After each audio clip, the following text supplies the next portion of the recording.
តាមការបញ្ជាក់របស់បងប្អូនខ្មែរជាប់ខ្សែស្រឡាយចិននិងវៀតណាមបានឲ្យដឹងថាថ្ងៃចូលឆ្នាំទី1តាំងពីដូនតាកុងម៉ារបស់ពួកគាត់បានគោរពប្រតិបត្តិរៀងមកគឺបានចាត់ទុកជាថ្ងៃសំពះបុព្វបុរសនិងវិញ្ញាណប្រខ័ណ្ឌដល់បងប្អូនសាច់ញាតិខ្លួនដែលបានចែកឋានទៅកាន់បរលោកនិងវិញ្ញាណក្ខន្ធអ្នកគ្មានសាច់ញាតិឬវិញ្ញាណក្ខន្ធអនាថាព្រមទាំងបុណ្យទានជូនដំណើរឆ្នាំចាស់និងទទួលស្វាគមន៍ឆ្នាំថ្មីនិងសែនបុព្វបុរសដែលបានចែកឋានទៅក្នុងនោះគ្រឿងសំណែនមានទឹកតែកាហ្វេស្រាព្រមទាំងបាយសម្ល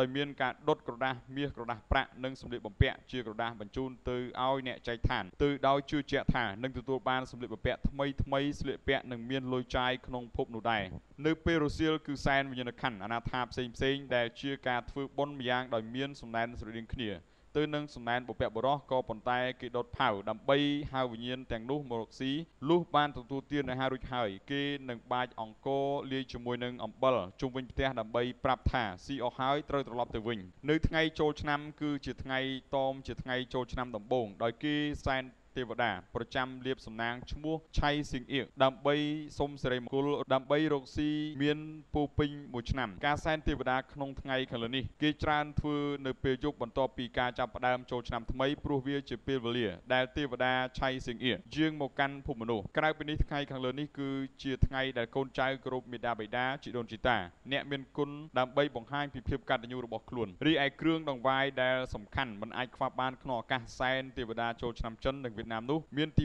1ក្រូចពណ៌លឿងជាតំណាងឲ្យសិរីមង្គលនិងគតិរបស់ជនជាតិតៃជីវគេប្រើក្រូចប្រភេទនេះ4ផ្លែដើម្បីសែនទី2ចែកតំណាងឲ្យទាញចូលនៅលៀបសក្ការៈនិងសូមឲ្យកើតកូនពូនជាចៅពេញផ្ទះសម្បែងទី3ផ្លែប៉ោមតំណាងឲ្យសេចក្តីសុខនិងសន្តិភាពទី4ផ្លែទំពាំងបាយជូរតំណាងឲ្យភាពរីកចម្រើនទី5ផ្លែសេរីតំណាងឲ្យការហូរចូលនៃលៀបសក្ការៈទី6មាន់តំណាងឲ្យភាពស្រស់សង្ហាមានកេរ្តិ៍ឈ្មោះមុខមាត់និងរីកចម្រើននៅក្នុងទូនាទីការងារទី7ទាតំណាងឲ្យភាពបរិសុទ្ធស្អាតស្អំនិងមានសមត្ថភាពចម្រុះបែបទី8ត្រីមឹកតំណាងឲ្យការសម្បូរហូរហៀទាំងរបស់ស៊ីចុកនិងប្រើប្រាស់ជាពិសេសគឺភាពសម្បូរសប្បាយតែម្ដងក្រៅពីនេះនៅមានគ្រឿងសំណែនដទៃទៀតដូចជា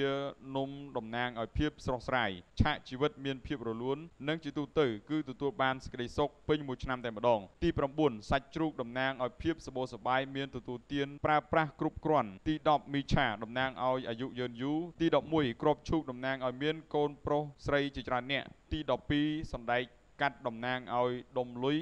ទី13សារាយសមុទ្រពណ៌ខ្មៅតំណាងឲ្យភាពមានបានហូរហៀនៃទ្រព្យសម្បត្តិទី14ទំពាំងតំណាងឲ្យការសុំពរឲ្យទទួលបាននៅភាពសម្បូរសប្បាយនិងសេចក្តីសុខក៏ប៉ុន្តែវត្ថុសំណែនដែលគេជៀសវាងប្រើប្រាស់គឺតៅហួរព្រោះយោងតាមពណ៌សនោះគឺជាពណ៌ដែលគេសម្រាប់ប្រើប្រាស់ក្នុងពិធីសោកសៅតែប៉ុណ្ណោះចំពោះការសម្ដែងនៅមុងសាយនោះវិញប្រៀបបានដូចទៅនឹងរបាំត្រុដិប្រពៃណីឆ្នាំខ្មែរក្នុងការបណ្ដេញនៅឧបទ្រពចង្រៃឆ្នាំចាស់និងទទួលបានពរជ័យសិរីមង្គលសួស្តីឆ្នាំថ្មីដល់គ្រួសារក៏ដូចជាក្រុមគ្រួសារលើកិច្ចការជួញដូរប្រែប្រួលក្នុងមុខរបរចិញ្ចឹមជីវិតប្រចាំថ្ងៃ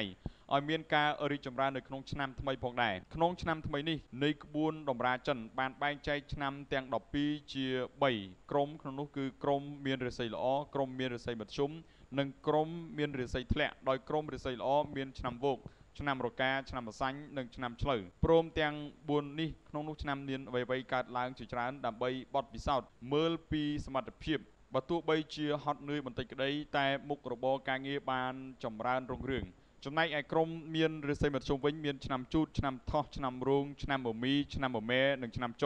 ឆ្នាំទាំង6នេះក្នុងឆ្នាំថ្មីគ្មានអ្វីអាក្រក់ពេកហើយក៏គ្មានអ្វីល្អពេកនោះដែរតែរាល់ការងារទាំងអស់ត្រូវតែតាំងចិត្តឲ្យម៉ឺងម៉ាត់បន្តិចបើទើបទទួលបានផលល្អក៏ដោយរីឯក្រុមចុងក្រោយគេគឺក្រុមរាសីធ្លាក់ចុះក្នុងនោះមានឆ្នាំកុលឆ្នាំខាលដោយឆ្នាំទាំងពីរនេះមានរឿងរ៉ាវជាច្រើនត្រូវប្រឈមដោះស្រាយ